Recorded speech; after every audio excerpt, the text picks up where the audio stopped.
Dahil sa pagpasok ng ating national team na Gilas Pilipinas sa FIBA World 2019 ay marami ang nagtatanong kung magkano ba ang nakuha nilang incentives. Pero bago yan mga ka-BM, like and subscribe para ma-notify ka sa mga latest video na i-upload ko.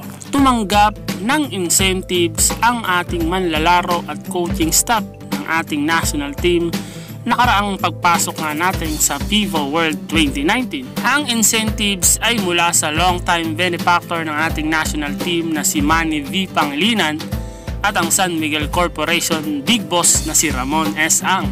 Ibinigay umano ito noong Thanksgiving lunch na inihanda ng SBP sa pambansang kupunan noong February 28 sa Meralco Building sa Ortigas. Hindi naman binanggit kung magkano ang halaga ng mga incentives ng ating national team at ng coaching staff.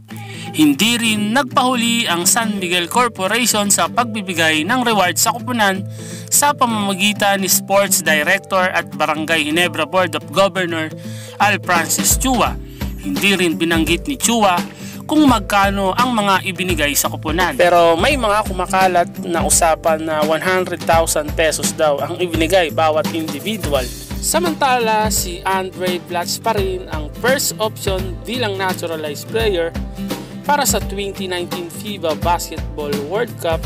Ayon nga kay National Coach Zheng Yao, kahit pa makapaglaro si Cleveland Cavaliers Jordan Clarkson at sinisika pa rin ng SBP na makapaglaro si Jordan Clarkson sa FIBA World Cup sa China ngayong darating na September. So yun lang mga ka-BM, maraming salamat sa lahat ng mga sumusuporta sa channel na to. Like and subscribe mga ka-BM. Peace out.